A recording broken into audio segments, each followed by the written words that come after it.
प्रेम कुमार का प्यार भरा अभिवादन व नमस्कार दोस्तों। आज 14 मई 2025 का डेली करंट अफेयर को लेकर उपस्थित हूं। दोस्तों, आज की महत्वपूर्ण वीडियो में महत्वपूर्ण प्रश्न है, भारत में सौर ऊर्जा से संचालित होने वाली पहली विधानसभा कौन होगी? किस देश ने भारत के खिलाफ सैन्य अभियान बुनियान उल मरसूस चलाया? और दोस्तों, सैंपल रजिस्ट्रेशन सिस्टम रिपोर्ट 2021 के अनुसार भारत में मातृ मृत्यु दर और शिशु मृत्यु दर क्रमशः कितनी दर्ज की गई है? महत्वपूर्ण जानकारी है और रिकॉर्डों से अपडेट इस प्रश्न पर मेरी जानकारी आपको मैं दूंगा, आप इसे नोट डाउन करते रहें।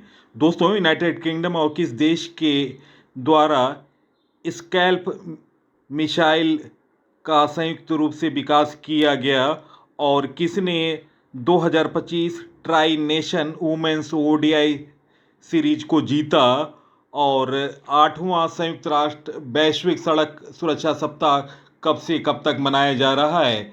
किस देश ने 1.4 बिलियन डॉलर का राष्ट्रीय खाद्य सुरक्षा योजना शुरू किया? किस राज्य ने मानव हाथी संघर्ष के लिए 47 करोड़ रुपए की योजना को मंजूरी दी?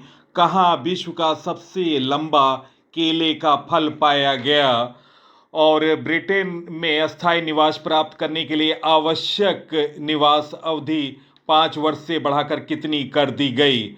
और किस राज्य के सड़क परिवहन निगम को 3 फॉर्टूना ग्लोबल एक्सीलेंस अवार्ड मिला? तो दोस्तों, महत्वपूर्ण जानकारी है इस वीडियो में और महत्वपूर्ण प्रश्न है। आप इस वीडियो को देखें और सोशल साइटों और स्टडी ग्रुपों पर शेयर करें।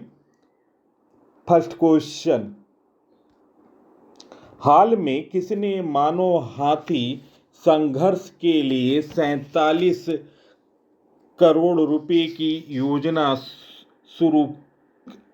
को मंजूरी दी? गाइस, इस प्रश्न का सही उत्तर है निम्न ऑप्शनों में ऑप्शन ए मध्य प्रदेश इस प्रश्न का सही उत्तर है।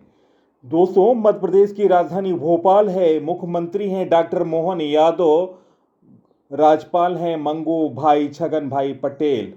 दोस्तों, दक्षिणी मध्य प्रदेश में बढ़ते मानव हाथी संघर्ष को संबोधित करने के लिए एक निर्णायक कदम उठाते हुए राज्य मंत्रिमंडल ने ग्रामीण समुदायों और वन्य जीवों दोनों की सुरक्षा के उद्देश्य से 47 करोड़ रुपए की योजना को मंजूरी दी। दोस्तों, इस विशेष योजना का मुख्य उद्देश्य है मध्य प्रदेश के संवेदनशील क्षेत्रों में मानव और हाथियों के बीच होने वाले टकराव को कम करना। हाल में उमरिया जिले में ऐसे ही एक हादसे की खबर ने इस समस्या को गंभीरता को फिर उजागर किया। अक्सर जंगली हाथी गांव में प्रवेश कर जाते हैं, जिससे फसलों और जान माल को भारी नुकसान होता है। इस योजना के तहत हाथियों की मूवमेंट पर लगातार निगरानी रखी जाएगी और उनकी सुरक्षा के साथ साथ स्थानीय लोगों को भी जागरूक व सतर्क किया जाएगा। नेक्स्ट क्वेश्चन, हाल में किस देश ने भारत के खिलाफ सैन्य अभियान बुनियान उल मरसूस चलाया? गाइस, इस प्रश्न का सही उत्तर है निम्न ऑप्शनों में ऑप्शन बी पाकिस्तान इस प्रश्न का सही उत्तर है। दोस्तों, बुनियान उल मरसूस का शाब्दिक अर्थ है एक ऐसी दीवार है जिसे भेदना असंभव हो। लेकिन क्या सच में पाकिस्तानी सुरक्षा बल इस नाम के अनुरूप कुछ कर पाए? यदि हाल के घटनाक्रमों पर नजर डालें तो तस्वीर कुछ और ही नजर आती है। वास्तव में पाकिस्तान भारतीय कार्रवाइयों से बुरी तरह से बौखलाया है और महत्वपूर्ण प्रतिष्ठानों और महत्वपूर्ण परमाणु बेस को नुकसान उठाना पड़ा है। भारत पाकिस्तान युद्ध में पाकिस्तान को, और भारत ने इसका जवाब दिया है ऑपरेशन सिंदूर। भारत ने 7 मई 2025 को ऑपरेशन सिंदूर के तहत पाकिस्तान और पाकिस्तान अधिकृत जम्मू कश्मीर पीओके में आतंकवादी ठिकानों पर लक्षित मिसाइल हमले किए। यह कार्रवाई 22 अप्रैल को पहलगाम में हुए आतंकी हमले के जवाब में की गई, जिसमें 25 भारतीय नागरिकों और एक नेपाली नागरिक की मौत हुई थी। दोस्तों, इसका लक्ष्य था ऑपरेशन सिंदूर का उद्देश्य था पाकिस्तान और पीओके में स्थित आतंकवादी ढांचे को निशाना बनाना, जहां से भारत के खिलाफ हमलों की योजनाएं बनाई जा रही थी। और दोस्तों, इस लक्ष्य को 90% भारतीय वायुसेना ने प्राप्त कर लिया है और कई आतंकवादी ठिकानों को तहस नहस किया है। और दोस्तों, भारतीय सेना ने 9 स्थानों पर हमले किए, जिनमें बहावलपुर, कोटला और मुजफ्फराबाद शामिल थे। भारतीय सेना ने स्पष्ट कहा है कि यह कार्रवाई केंद्रीय मापी गई और गैर उत्तेजक थी। पाकिस्तानी सैन्य प्रतिष्ठानों को निशाना नहीं बनाया गया है। नेक्स्ट क्वेश्चन, भारत में सौर ऊर्जा से पूरी तरह से संचालित होने वाली पहली विधानसभा कौन होगी? गाइस, इस प्रश्न का सही उत्तर है निम्न ऑप्शनों में ऑप्शन बी, दिल्ली विधानसभा इस प्रश्न का सही उत्तर है। दिल्ली विधानसभा को पूरी तरह से सौर ऊर्जा से संचालित करने के लिए पहल की गई। उपराज्यपाल विनय कुमार सक्सेना, मुख्यमंत्री रेखा गुप्ता ने सोमवार को विधानसभा परिसर में 500 किलोवाट क्षमता वाले सौर ऊर्जा संयंत्र की आधारशिला रखी। नई सौर परियोजना केवल 45 दिनों में पूरा करने का लक्ष्य रखा गया। वर्तमान में 200 किलोवाट रूफटॉप प्रणाली की जगह 500 किलोवाट वाले सोलर पैनल लगाए जाएंगे। इससे दिल्ली विधानसभा देश की पहली सौर ऊर्जा संचालित विधानसभा बन जाएगी। नेक्स्ट क्वेश्चन, मई 2025 में किसने लाइसेंस प्राप्त स्टाम्प विक्रेता को लोक सेवा घोषित किया? गाइस, इस प्रश्न का सही उत्तर निम्न ऑप्शनों में ऑप्शन बी, सर्वोच्च न्यायालय इस प्रश्न का सही उत्तर है। दोस्तों, सुप्रीम कोर्ट के बारे में जानकारी। सुप्रीम कोर्ट के बारे में संविधान के किस आर्टिकल में बताया गया है? तो दोस्तों, ये आर्टिकल है 124 to 147 भाग 5। 1935 एक्ट के द्वारा फेडरल कोर्ट की स्थापना होती है। उसके बाद 28 जनवरी 1950 को सुप्रीम कोर्ट ने अपना कार्य शुरू किया। सुप्रीम कोर्ट की स्थापना के समय एक मुख्य न्यायाधीश और 7 जज थे। सुप्रीम कोर्ट के पहले मुख्य न्यायाधीश थे हीरालाल जे कानिया। सुप्रीम कोर्ट की पहली फीमेल जज फातिमा बीबी थीं, जिनका निधन हो चुका है। उन्हें पद्म भूषण से 2024 में सम्मानित किया गया था। नेक्स्ट क्वेश्चन, हाल में 78वां कान फिल्म महोत्सव कहां शुरू हुआ? गाइस, इस प्रश्न का सही उत्तर ऑप्शन ए, फ्रांस इस प्रश्न का सही उत्तर है। फ्रांस की राजधानी पेरिस है, मुद्रा है यूरो और दोस्तों राष्ट्रपति हैं एमनुएल मैक्रोन। 78वां कान फिल्म महोत्सव 13 मई को फ्रांस में शुरू हुआ। 12 दिनों के इस फिल्म महोत्सव में सैकड़ों मशहूर हस्तियां, अभिनेता और फिल्म निर्माता भाग लेंगे। इस वर्ष का विषय है प्रकाश, सौंदर्य और एक्शन। फ्रांस का नवीनतम करंट अफेयर। 78वां कांस फिल्म फेस्टिवल फ्रांस में 13 मई को शुरू हुआ। भारत ने फ्रांस के साथ 26 राफेल मरीन फाइटर जेट खरीदने के लिए समझौता किया। भारतीय नौसेना ने फ्रांस के साथ वरुण अभ्यास का आयोजन किया। फ्रांस में दुनिया का सबसे बड़ा सफेद हाइड्रोजन भंडार खोजा गया। गिलास सीलिंग इंडेक्स 2025 में फ्रांस शीर्ष पर रहा। फ्रांस के थियरे ब्रेटन ने यूरोपीय संघ के आयुक्त पद से इस्तीफा दिया। 30वें कोलकाता अंतर्राष्ट्रीय फिल्म महोत्सव का थीम देश फ्रांस बना। तो दोस्तों, ये रहे फ्रांस के नवीनतम करंट अफेयर। नेक्स्ट क्वेश्चन, हाल में भारत सरकार ने किस दिन आयुर्वेद दिवस मनाने की घोषणा की? गाइस, इस प्रश्न का सही उत्तर ऑप्शन ए, 23 सितंबर इस प्रश्न का सही उत्तर है। देश में अब हर साल 23 सितंबर को आयुर्वेद दिवस मनाया जाएगा। इस संबंध में केंद्र सरकार ने अधिसूचना जारी कर दी। पहले हर वर्ष धनतेरस के दिन यह दिवस मनाया जाता था, क्योंकि धनतेरस की तारीख हर साल बदलती रहती है, इसलिए आयुर्वेद दिवस के पालन की कोई निश्चित वार्षिक तिथि नहीं थी और इस कारण आयुर्वेद दिवस का नया डेट घोषित किया गया है 23 सितंबर। नेक्स्ट क्वेश्चन, हाल में तीरंदाजी विश्व कप 2025 चरण 2 में भारत ने कितने पदक जीते? गाइस, इस प्रश्न का सही उत्तर ऑप्शन सी 7 पदक।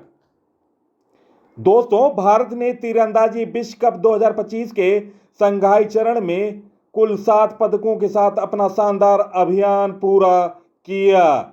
इसमें ओलंपियन दीपिका कुमारी और पार्थ सालुंखे को व्यक्तिगत रिकर्व श्रेणी में कांस्य पदक हासिल हुए। और दोस्तों, आपको बता दूं, तीरंदाजी विश्व कप के इतिहास में दीपिका कुमारी का यह 37वां पदक था विश्व कप में। और दोस्तों, भारत ने 2 गोल्ड, 1 सिल्वर और 4 ब्रॉन्ज मेडल जीते। रिकर्व पुरुष वर्ग में पार्थ सालुंखे, जो प्रारंभिक रैंकिंग में 60वें स्थान पर हैं, उन्होंने फ्रांस के बैप्टिस्ट एडिस को 6-4 से हराकर कांस्य पदक जीता। एडिस पेरिस ओलंपिक के टीम के रजत पदक विजेता हैं। दोस्तों, कंपाउंड वर्ग में भारत की धमाकेदार सफलता। भारत की सबसे बड़ी सफलता कंपाउंड तीरंदाजी में मिली, जहां भारत को 5 पदक मिले। महिला व्यक्तिगत में स्वर्ण पदक दिलाई हैं मथुरा थामानावगलकर। दोस्तों, मथुरा थामनगांवकर महिला व्यक्तिगत में स्वर्ण पदक दिलाया। पुरुष टीम वर्ग में ओजस देवताले, अभिषेक वर्मा और ऋषभ यादव की जोड़ी ने पुरुष टीम में स्वर्ण पदक दिलाया। महिला टीम में रजत पदक मिला। इस टीम में थी ज्योति, सुरेखा वेन्नुम, मथुरा चिकिया तानी पाई थी। मिश्रित टीम में कांस्य पदक मिला। इस टीम में अभिषेक वर्मा और मधुरा थामानुगावकर थी। और पुरुष व्यक्तिगत में कांस्य पदक जीता ऋषभ यादव ने। नेक्स्ट क्वेश्चन, हाल में अंतर्राष्ट्रीय पौध स्वास्थ्य दिवस कब मनाया गया? गाइस, इस प्रश्न का सही उत्तर ऑप्शन सी 12 मई इस प्रश्न का सही उत्तर है। प्रति वर्ष 12 मई को मनाए जाने वाला यह दिन खाद्य सुरक्षा, जैव विविधता और सतत विकास सुनिश्चित करने में पौधों के स्वास्थ्य के महत्व पर प्रकाश डालता है। दोस्तों, अंतर्राष्ट्रीय जैव विविधता दिवस का इतिहास।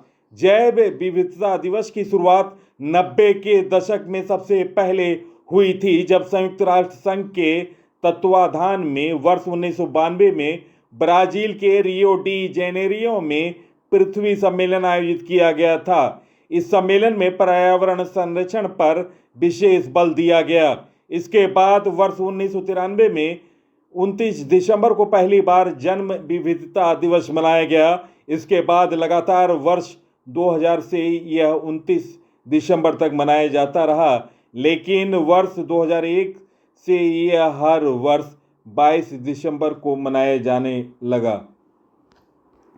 नेक्स्ट क्वेश्चन, हाल में किसने 2025 tri nation women's ODI tri series को जीत लिया? गाइस, इस प्रश्न का सही उत्तर ऑप्शन ए भारत इस प्रश्न का सही उत्तर है। भारत ने श्रीलंका को 3 देशों की ट्राई सीरीज में हराकर 97 रन से हराकर tri nation women's ODI tri series को जीत लिया है भारत ने। Next question, sample registration system report 2021 के अनुसार भारत में मातृ मृत्यु दर एमएमआर और शिशु मृत्यु दर आईएमआर क्रमशः कितनी दर्ज की गई? मोस्ट इंपॉर्टेंट क्वेश्चन, इस प्रश्न को स्टार दें। गाइस, इस प्रश्न का सही उत्तर ऑप्शन सी 93 और 27 इस प्रश्न का सही उत्तर है ऑप्शन सी दोस्तों, भारत में मातृ और शिशु मृत्यु दर में वर्ष 2014 से 2021 के बीच बड़ी गिरावट दर्ज की गई। स्वास्थ्य एवं परिवार कल्याण मंत्रालय के अनुसार वर्ष 2014 से 2016 के दौरान जो मातृ मृत्यु दर प्रति 1 लाख पर 130 थी, वह 2021 में घटकर 93 रह गई। इस तरह शिशु मृत्यु दर में कमी आई। 2014 में प्रति 1000 शिशुओं में 39 की मौत होती थी, जो अब घटकर 27 रह गई। दोस्तों, यह जानकारी भारत के रजिस्ट्रार जनरल जीआरजी की ओर से जारी sample registration system SRS report में दी गई। यह भारत के लिए एक बड़ी उपलब्धि है, क्योंकि यह 2030 तक मातृ मृत्यु दर को 70 तक कम करने के सस्टेनेबल डेवलपमेंट गोल्स एसडीजी लक्ष्य की ओर तेजी से बढ़ रहा है। महत्वपूर्ण जानकारी, आप इसे नोट डाउन करें। 8 राज्यों केरल 20, महाराष्ट्र 38, तेलंगाना 45, आंध्र प्रदेश 46, तमिलनाडु 49, झारखंड 51, गुजरात 53 और कर्नाटक 63 ने पहले ही इस लक्ष्य को हासिल कर लिया। इन राज्यों ने स्वास्थ्य बुनियादी ढांचे और मातृ देखभाल सेवाओं में सुधार के लिए ठोस कदम उठाए हैं। दोस्तों, नवजात मृत्यु दर में आई कमी। नवजात मृत्यु दर एनएमआर 2014 में 26 से घटकर 2021 में 19 हो गई, जबकि 5 वर्ष से कम आयु की मृत्यु दर 45 से घटकर 31 हो गई। यह संकेतक भारत में नवजात और बच्चों की देखभाल में महत्वपूर्ण प्रगति को दर्शाता है। इसके अलावा जन्म के समय लिंगानुपात 2014 में 899 से सुधरकर 2021 में 913 हो गया। यह लैंगिक संतुलन में सकारात्मक बदलाव का संकेत है।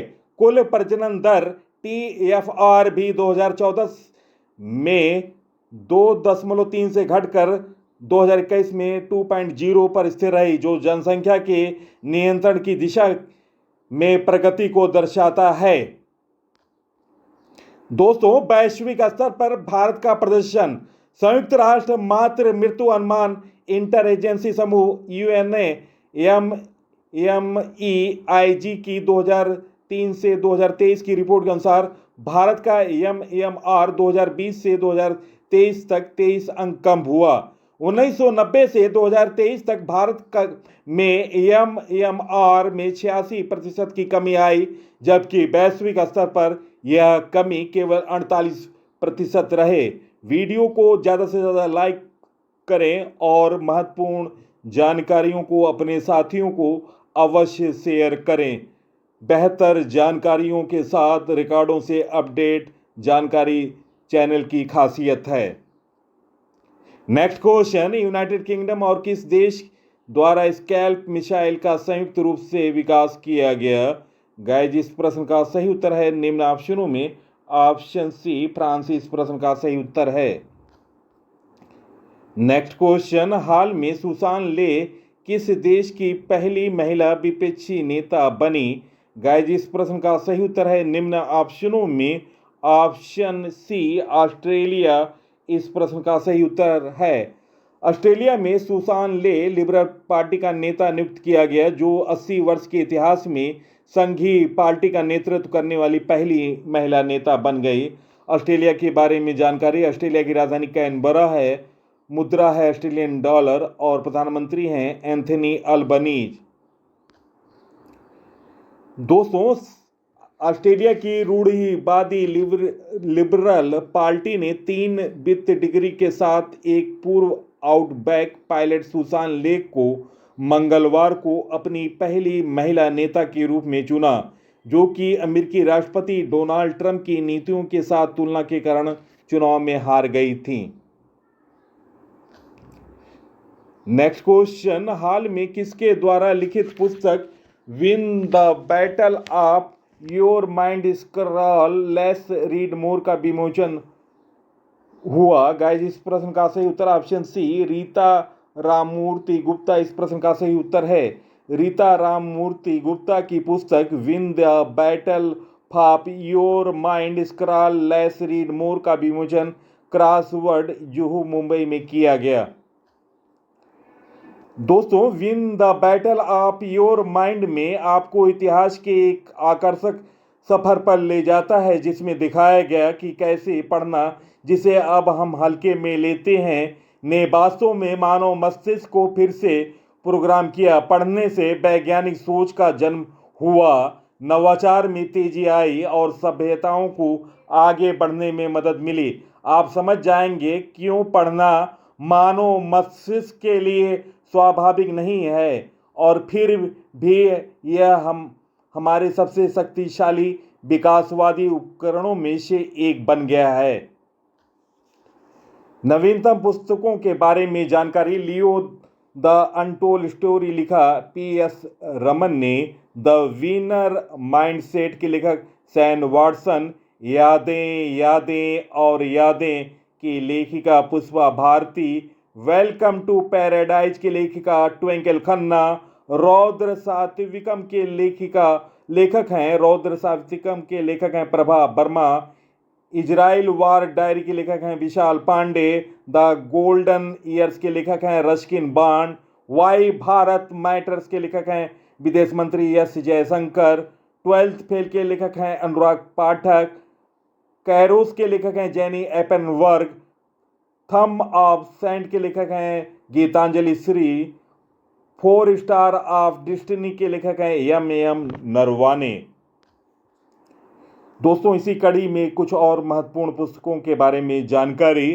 संजीव चोपड़ा ने the great conciliator Lal Bahadur Shastri and the transformation और इंडिया नामक पुस्तक लिखी। Ramanujan journey of a great mathematician नामक पुस्तक अरुण सिंघल और देवेंद्र कुमार शर्मा ने लिखी। पी.एस. रमन के द्वारा लिखित पुस्तक Leo the untold story launch की गई। रक्षा मंत्री राजनाथ सिंह ने सशक्त भारत हिंदी पत्रिका के पहले संस्करण का अनावरण किया। अरुण शौरी ने the new icon Savarkar and facts नामक पुस्तक लिखी। नमिता गोखले द्वारा लिखित पुस्तक life on Mars collected stories का विमोचन हुआ। कैलाश सत्यार्थी की आत्मकथा दियशलाई का विमोचन हुआ। तो दोस्तों, ये रहे नवीनतम पुस्तकों के बारे में जानकारी। Next question. हाल में ब्रिटेन में अस्थायी निवास प्राप्त करने के लिए आवश्यक निवास अवधि को बढ़ाकर कितना कर दिया गया? गाइस, इस प्रश्न का सही उत्तर है निम्न ऑप्शनों में ऑप्शन ए 10 वर्ष इस प्रश्न का सही उत्तर है। दोस्तों, ब्रिटेन की राजधानी लंदन है और मुद्रा है पाउंड स्टर्लिंग। और दोस्तों, ब्रिटेन के प्रधानमंत्री हैं कीर स्टारमर। Next question. हाल में किस देश के राष्ट्रपति ने दवाइयों की कीमतों को कम करने के लिए एक कार्यकारी आदेश पर हस्ताक्षर किए? गाइस, इस प्रश्न का सही उत्तर ऑप्शन बी अमेरिका। इस प्रश्न का सही उत्तर ऑप्शन बी। Next question. हाल में किस राज्य के सड़क परिवहन निगम को 3 और फॉर्टूना ग्लोबल एक्सीलेंस अवार्ड मिला? गाइस, इस प्रश्न का सही उत्तर है निम्न ऑप्शनों में ऑप्शन बी कर्नाटक। इस प्रश्न का सही उत्तर ऑप्शन बी। दोस्तों, कर्नाटक की राजधानी बेंगलुरु है। मुख्यमंत्री हैं सिद्धारमैया और दोस्तों कर्नाटक के गवर्नर हैं थावरचंद गहलोत। कर्नाटक राज्य सड़क परिवहन निगम KSRTC ने 3 फॉर्टूना ग्लोबल एक्सीलेंस अवार्ड 2025 जीते हैं। यह पुरस्कार सार्वजनिक परिवहन में उनके नवाचार और नेतृत्व के लिए दिए गए हैं। दोस्तों, नवीनतम पुरस्कारों के बारे में जानकारी। वर्ष 2024 का ज्ञानपीठ पुरस्कार विनोद कुमार शुक्ला को दिया गया। पी शिवकामी को वर्चुअल दलित साहित्य पुरस्कार 2025 से सम्मानित किया गया। मृदुलिका झा ने पत्रकारिता 2025 में रामनाथ गोयनका पुरस्कार जीता। संघमित्रा ताई गायकवाड़ को लोकप्रिय नागरिक उत्कृष्टता पुरस्कार से सम्मानित किया गया। निखिल सिंघल को उत्तर प्रदेश अनमोल रत्न पुरस्कार से सम्मानित किया गया। टॉम क्रूज को ब्रिटिश फिल्म इंस्टीट्यूट फेलोशिप से सम्मानित किया गया। गुंटूर ब्लासेल ने 2025 स्टॉकहोम जल पुरस्कार जीता। राजेश उन्नी को राष्ट्रीय समुद्री वरुण पुरस्कार से सम्मानित किया गया। तो दोस्तों, ये रहे नवीनतम पुरस्कारों के बारे में जानकारी। Next question. हाल में अमेरिका ने किसके साथ $142 अरब का रक्षा समझौता किया? गाइस, इस प्रश्न का सही उत्तर है निम्न ऑप्शनों में ऑप्शन बी सऊदी अरब इस प्रश्न का सही उत्तर है ऑप्शन बी। दोस्तों, सऊदी अरब की राजधानी है रियाद और दोस्तों किंग हैं सलमान बिन अब्दुल अजीज अल सऊद और दोस्तों सऊदी अरब के प्रधानमंत्री हैं मोहम्मद बिन सलमान। सऊदी अरब का नवीनतम करंट अफेयर। अमेरिका ने सऊदी अरब के साथ 142 अरब डॉलर का रक्षा समझौता किया। सऊदी अरब में भारत पाकिस्तान सहित 14 देश पर वीजा बैन लगाया। ओलंपिक ई स्पोर्ट्स गेम 2027 का आयोजन रियाद में किया जाएगा। सऊदी अरब 2034 पुरुष फीफा विश्व कप की मेजबानी करेगा। सऊदी अरब के भारतीय दूतावास में प्रवासी परिचय 2024 कार्यक्रम का आयोजन हुआ। भारत खाड़ी सहयोग परिषद के विदेश मंत्रियों की पहली बैठक रियाद में हुई। तो दोस्तों ये रहे सऊदी अरब के करंट अफेयर। नेक्स्ट क्वेश्चन, हाल में 8वां संयुक्त राष्ट्र वैश्विक सड़क सुरक्षा सप्ताह 2025 कब से कब तक मनाया जा रहा है? गाइस, इस प्रश्न का सही उत्तर ऑप्शन ए 12 से 18 मई। दोस्तों 12 से 18 मई 2025 तक मनाया जाने वाला संयुक्त राष्ट्र वैश्विक सुरक्षा सप्ताह जीवन के लिए सड़कें मैक वॉकिंग सेफ और मैक साइकिलिंग सेफ थीम पर केंद्रित है। हमारा SR4S कार्यक्रम पैदल यात्रियों और साइकिल चालकों के लिए सुरक्षित सड़क अवसंरचना और के लिए जागरूकता बढ़ाने और वकालत और कार्रवाई को बढ़ावा देने के लिए वैश्विक प्रयास में शामिल होने पर गर्व करता है, जिसमें निःशुल्क साच आधारित उपकरण और डेटा अंतर्दृष्टि शामिल है। दोस्तों आपको बता दें, हर साल 1 से 2 मिलियन लोग मारे जाते हैं और 50 मिलियन लोग घायल होते हैं, यानी 4 में से 1 से अधिक मौतें पैदल चलने वाले और साइकिल चलाने वालों की होती है।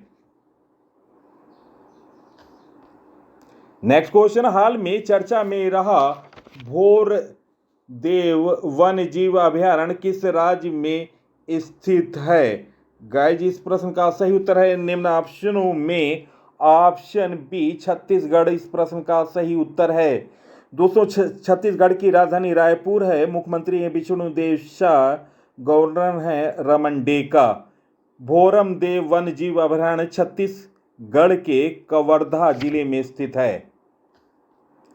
दोस्तों भोरम देव पवित्र अभयारण्य छत्तीसगढ़ कबीरधाम जिला कवर्धा जिले में स्थित है, जो भारत के मध्य भाग में है। भोरम देव उद्यान पवित्र मध्य प्रदेश के कान्हा राष्ट्रीय उद्यान की सीमा के साथ साझा किया जाता है, जबकि गुरु घासीदास राष्ट्रीय उद्यान मध्य प्रदेश के बांधवगढ़ राष्ट्रीय उद्यान से झारखंड के पलामू टाइगर रिजर्व तक फैला हुआ एक महत्वपूर्ण गलियारा है। नेक्स्ट क्वेश्चन, हाल में किस देश ने 1.4 बिलियन डॉलर की राष्ट्रीय खाद्य सुरक्षा योजना शुरू की? गाइस, इस प्रश्न का सही उत्तर है निम्न ऑप्शनों में ऑप्शन सी इजराइल इस प्रश्न का सही उत्तर है। इजराइल की राजधानी जेरूसलम है। मुद्रा है इजरायली न्यू शेकेल। प्रधानमंत्री हैं बेंजामिन नेतन्याहू। प्रेसिडेंट हैं इसाक हर्जोग। इजराइल ने अपनी राष्ट्रीय खाद्य सुरक्षा योजना 2050 का अनावरण किया, जिसका उद्देश्य जलवायु संबंधी खतरों, श्रम की कमी और आयात पर निर्भरता से निपटना है। इस योजना के लिए अनुमानित निवेश 710 मिलियन डॉलर से 1.4 बिलियन डॉलर है, जो टिकाऊ कृषि और लचीलेपन पर केंद्रित है। नेक्स्ट क्वेश्चन, हाल में भारत में कहां विश्व के सबसे लंबा केला का फल पाया गया? गाइस, इस प्रश्न का सही उत्तर ऑप्शन बी अंडमान निकोबार इस प्रश्न का सही उत्तर है। अंडमान निकोबार द्वीप समूह के जंगली केले की एक प्रजाति में लगभग 4.2 मीटर का फल क्रम दर्ज किया गया, जो इस विश्व भर में केले में दर्ज सबसे लंबा फल क्रम बनता है। दोस्तों, प्रश्नों का चयन, पीसी सर की मेहनत और बेहतर जानकारी पसंद आई है? आप इस वीडियो को सोशल साइटों और स्टडी ग्रुपों पर शेयर करें। इसी के साथ मैं इस अंक से विदा ले रहा हूं। अगले अंक में आपसे मुलाकात होगी। तब तक के लिए नमस्कार, वंदे मातरम, जय हिंद, जय भारत।